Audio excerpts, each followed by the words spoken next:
They are the birds of the sea, gracefully batting their wings as they glide through the water.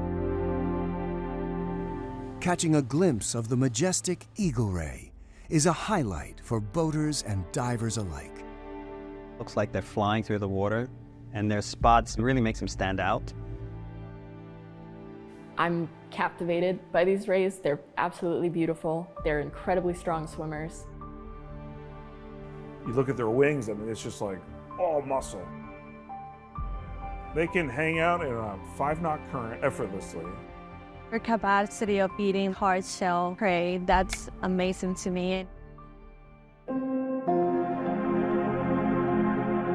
Found mostly in tropical and subtropical waters, eagle rays use a variety of habitats. They're on the reef, they're in the lagoon, they're in the shallowest of waters. There's 5 species of pelagic eagle rays around the world. The eagle ray that we have in the Atlantic Basin and in the Gulf of Mexico is the white spotted eagle ray. The white-spotted eagle ray is listed as endangered by the International Union for Conservation of Nature. However, looking at distinct portions of its range, that status changes, right? So actually, in the US waters, the species is of least concern. As you move through Central and South America, it changes dramatically. Because in certain places around the world, they're taken in fisheries. Despite their designation as globally endangered, relatively little is known about the eagle ray's ecology and life history. Rays have been very under the radar, and so we like to say we're going to start a rayvolution. Protected in Florida and Bermuda, these locations make for great study sites of the animals. We're trying to figure out what the feeding behavior and the movement behavior of these rays is like. And we're learning so much more about them every day, and we need that data for conservation and management. No tag, no tag. What are scientists learning about white-spotted eagle rays? And how is technology aiding them in this process?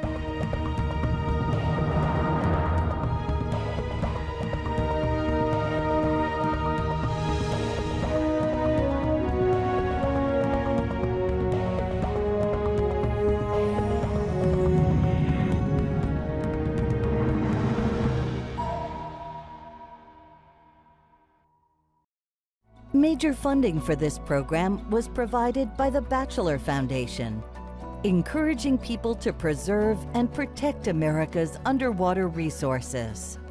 Additional funding was provided by Trish and Dan Bell and by the Perot Family Endowment for Environmental Education.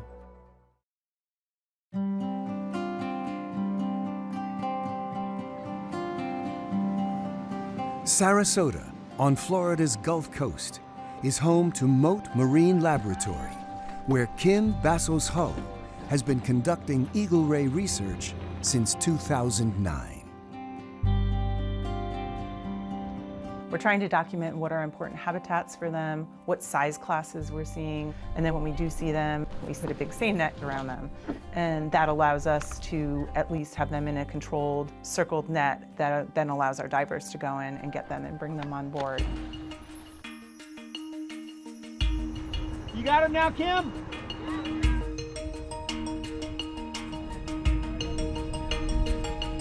Extra care needs to be taken to avoid an accidental sting by one of the venom-coated barbs near the animal's tail. It's a female. And each animal is checked for a so-called pit tag. And those pit tags are similar to the microchips we put in your pets, like your dogs and your cats. So if it doesn't have a tag, it means it has not been caught before. So we then put a pit tag in, and it allows us to detect if we've had a recapture months or years down the line. Then the next thing we do is we take a genetics clip. Those are really important for us to look at population structure. 8.5. 8.5. Okay. The team also weighs and measures each ray 54.2. and collects a series of samples to study its blood and microbiome. Next, they take photographs of the animal. Spotted eagle rays have unique spot patterns, and that allows us to do photo ID and create a catalog and keep track of them over time. It's a little male. To study the eagle ray's movements and habitat use, the researchers also implant an acoustic tag in the animal's abdominal cavity. When you turn a shark ray ray upside down, they calm down and they go into almost, we like to say, a trance-like state. That's when we perform this acoustic tag surgery. Most stitches heal within, a series of days. And acoustic tags are passive coded transmitters that work within a system of receivers that are out in the environment. These receivers can receive that unique coded tag signal to them and allow us to look at how the animals move. We strategically place those receivers, for instance, at creek mouths throughout the bay, and we have them in all of our passes between the estuary out to the Gulf of Mexico, because we want to see if animals are going in and out of the estuary. And then we have a series that are like curtains along the coast. So if animals swim up and down the coast, we can catch them in our curtain gate. And then we have ones all the way to about 50 miles offshore. So if our rays swim outside of our array, within, like, say, the Sarasota area, they go into other researchers' arrays.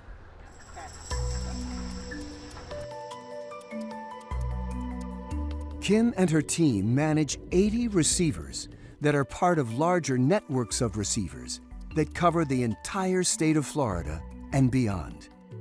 Scientists studying the movements of all kinds of fish maintain receivers along different parts of the networks and share recorded data with each other. So we've learned a lot about migration patterns of the eagle rays because of the shared data.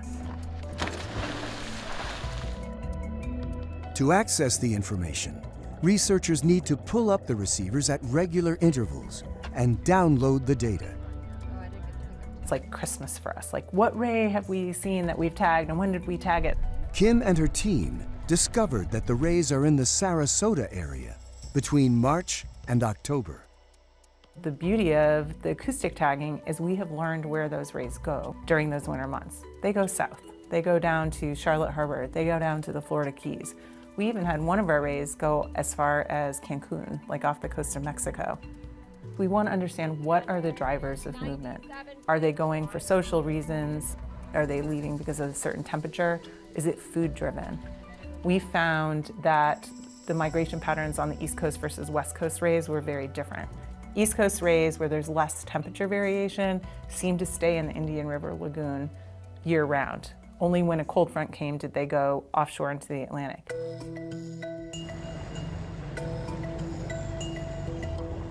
Kim closely collaborates with Dr. Matt Ajamian and his team of researchers at FAU Harbor Branch in Fort Pierce on Florida's East Coast. When we started this work off, the Atlantic coast was pretty much, an empty basket, right? We had no information. One of the things that we're interested in as a driver of movement is what food and what prey resources are available. Eagle rays feed on clams and snails that live on the seafloor. To get at the meat, they crunch the shells like a nutcracker. You have teeth that are fused together as one plate, a top and a bottom one. Almost like a conveyor belt of teeth that they're able to take these hard-shelled prey and crush them. And the coolest thing is that they spit out the shell parts and only ingest the meaty parts. The bottom tooth plate has a pointed spade tip at the end, just like a shovel. They can dig into the sand or dig into the mud, because some of their prey, such as clams, actually bury themselves. They might be down 6 inches. It's difficult to analyze the amount and type of the ray's prey by looking at their stomach contents, since the shells have been removed. So the researchers devised a unique method to study the animal's diet. We did a short-term capture of the rays and brought them in. We have specialized research tanks here at Mote, and then we were able to feed them a variety of diet of their wild prey. And the reason that we did that is we wanted to understand the different acoustic properties of when they're eating these prey items. So when they're eating a clam, it sounds very different from when they're eating, for instance, a snail. And we've recorded hundreds and hundreds of feeding events there from many different individuals of eagle rays.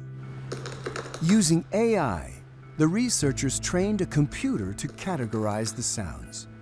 We've already found that we can tell differences between spotted eagle ray predation on a clam or a conch or a nerite.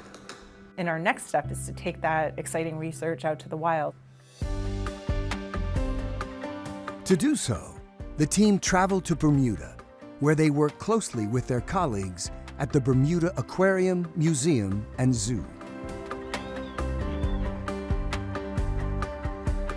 It's one of the longest running aquariums in the world. And then we also have our Natural History Museum. That's its main function, really, to get people to understand what Bermuda is in terms of its natural history. But the other roles we have are really to support research.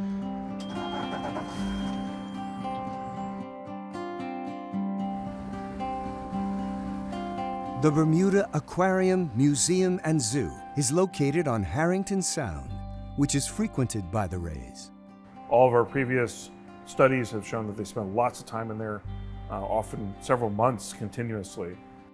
We're trying to figure out what the feeding behavior and the movement behavior of these rays is like, how they spend their day versus their night, where, when, and what they like to eat, and how much they're affecting the animals that live in the sound. The aquarium staff assists the team in capturing the rays. Our job principally is to provide the boat support. We have quite a few boats available with good platforms that they can easily deploy nets from. We try to spot them from the bow of the boat as the water's really clear, and we can usually see them in the depths where we were able to fish. But it's often a cat and mouse game. It's never as straightforward as it seems.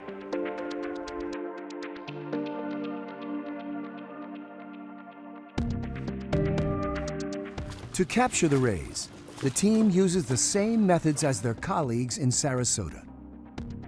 And then fill it with water, and then fill it with water from the bucket. Where's the bucket go?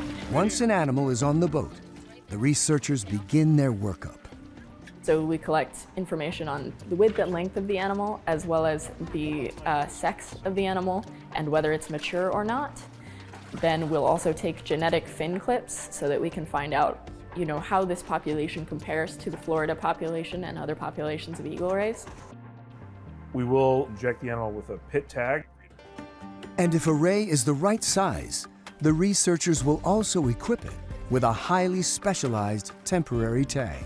We want to tag a big enough animal that it won't be a stressor or any kind of hindrance to their swimming or feeding, preferably over 1 meter in width.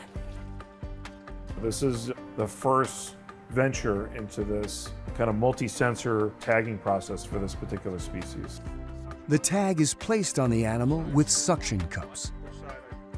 This species is really conducive for suction cup attachments because its skin is so smooth, actually. In fact, its skin is almost like the skin of a dolphin. So we added a little retainer strap to hold the tag down to the animal's head. And the retainer strap basically is 2 sets of very soft hooks that attach to the spiracular cartilage of the animal. And those straps go over and are held together by a galvanic time release. That galvanic timed release slowly disintegrates as a result of the salt water reacting with it. And it should fall apart about 24 hours later, causing those hooks to fall out. And then the suction cups will eventually naturally pop off on their own. The tag records a variety of data while attached to the animal. So we've got motion sensors on it. They will allow us to record how the animal is moving and where, whether it's deep, very shallow, how warm the water is, and what it's doing. And so those things are all getting recorded simultaneously, along with the time. There's a light sensor, and we have a hydrophone, so it's listening to all the sounds being generated either by the animal or its surroundings, and then a video camera that's looking forward, so giving you a very unique perspective of what the animal's doing. The tag also gets picked up by 11 stationary receivers located at different depths and in different habitats throughout the sound and in the inlet. Each time a ray swims by one of these receivers, the time and location is recorded. This data can then be combined with the information collected by the tag. that ability to link the behavior and habitat to where the animal actually is absolutely crucial for our project. Once the tag comes off the ray, it floats up to the surface.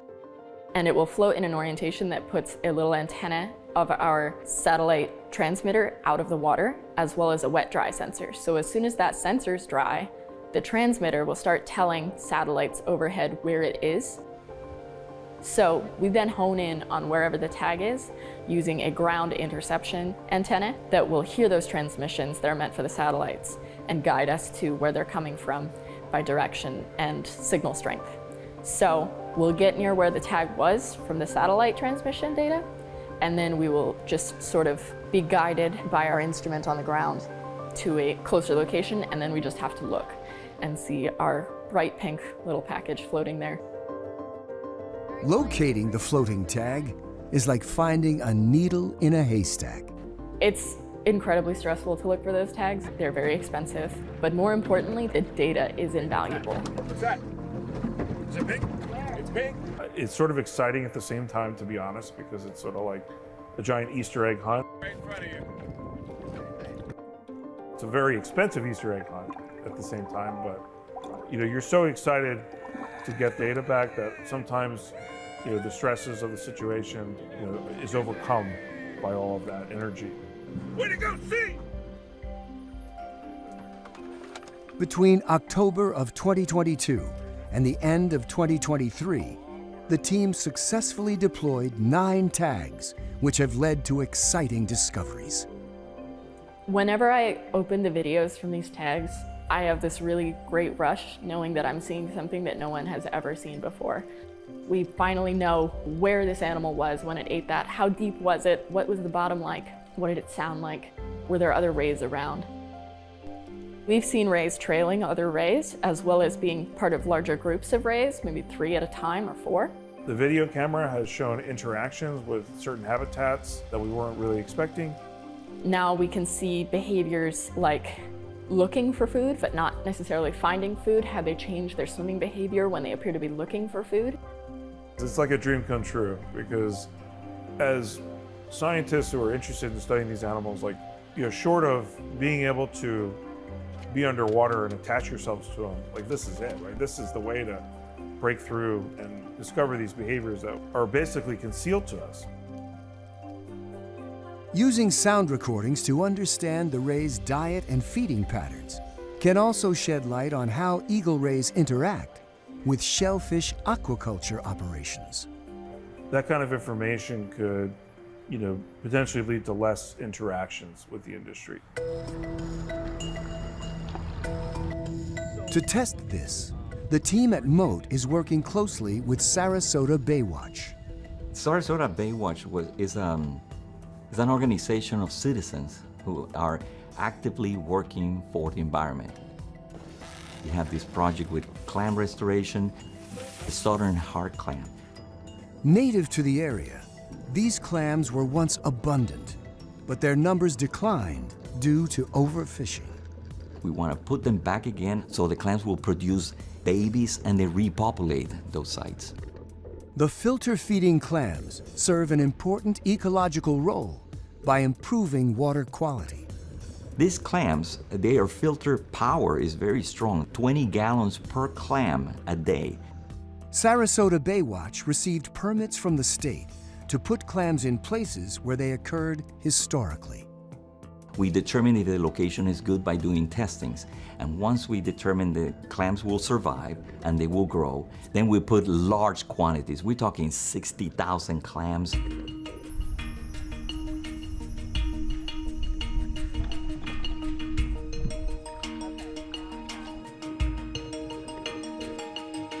We collected preliminary data at those sites before they released clams. So we put receivers out, we put hydrophones out, we were able to get baseline prior to a restoration, and then we were able to get some data after the clams were put in the water. What we noticed is when the clam restorations were first done, we did see sort of an uptick in a few of our acoustic tagged rays visiting those sites. This is probably You know, if the clams hadn't buried themselves yet, it's almost like a buffet of clams in the area. But one of the things that's really cool that we're learning is by looking at the diet of the eagle rays, they don't really eat a lot of the hard clams. They eat a lot of other stuff. And one of the things that rays eat are some of the whelks, banded tulips, some of the conchs. So rays can actually be helping manage some of these shellfish beds and industries by like eating some of the other predators of the clams. Researchers are also hoping to identify eagle ray nurseries in Sarasota and in the Indian River Lagoon. Really, there's been no nursery work on this species, mainly because there's very few places, I think, where you can reliably study them. We don't know where the rays are born, and so a way to help recover populations of a species that is globally declining is to discover there's nursery habitats so we can create protected boundaries for this area. So I'm trying to determine where these protected areas should be in Florida coastal waters. For the study rays between 40 to 80 centimeters this width, we are considering a pup. In the Indian River Lagoon, we use gill nets.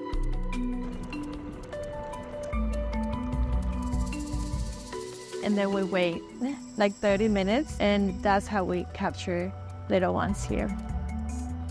It's a little different than the way moat captures them. They tend to see eagle rays in waters that are a bit clearer. Once the ray is captured, we take a lot of the similar measurements we take for the adults, and then we'll proceed with the surgery to implant them with acoustic transmitters. We internally tag the rays with 2 tags. One tag communicates with the stationary receivers set up throughout the lagoon that record the time and date each time a pup swims by over the course of 2 years. Really to understand how long that habitat serves as a nursery for. The second tag allows Ari to actively track a pup from a boat. The active tracking vessel has a special mount on it with a pole for the hydrophone system. The hydrophone's connected to a deck box, which serves as the receiver. And basically the receiver gives you information in real time in terms of the strength of the signal, which is a strong indication of how far away the ray is, as well as the date and the time. And we'll manipulate the direction of the hydrophone to give us the strongest bearing on where the animal is. And we'll continuously move in that direction to stay as close as possible to the ray. Ari and her colleagues try to follow the pup for 24 hours.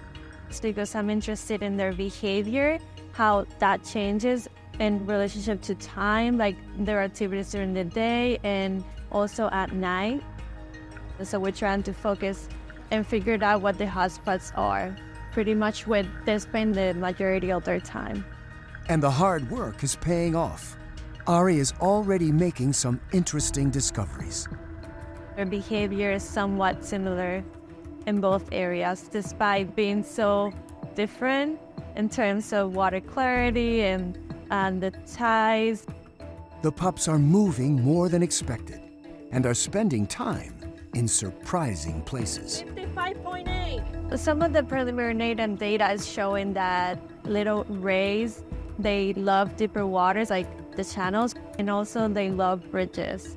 And Sarasota Bay and also here, we were not expecting to see little ones in the channels because those are areas with high traffic of predators. Many species of fish seek refuge around shallow mangrove roots when they're little, because these areas are difficult for large predators to access. Ari is hoping that her research will help explain why eagle ray pups also frequent adult habitats, like the deep channels. I think it helps to be in turbid, darker waters where predators cannot see you very well.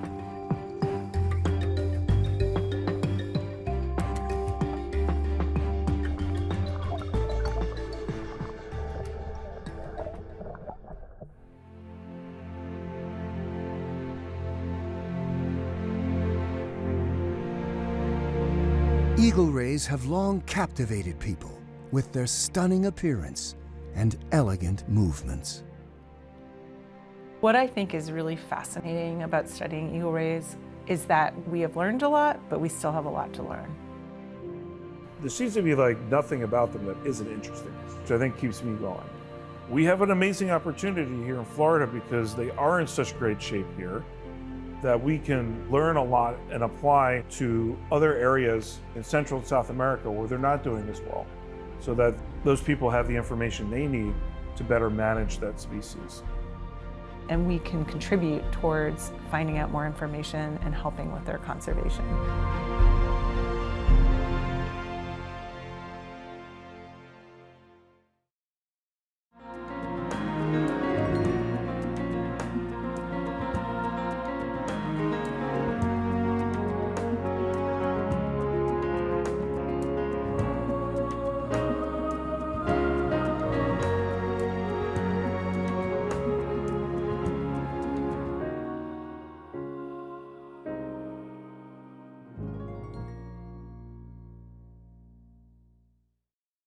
Major funding for this program was provided by the Batchelor Foundation, encouraging people to preserve and protect America's underwater resources. Additional funding was provided by Trish and Dan Bell and by the Perot Family Endowment for Environmental Education.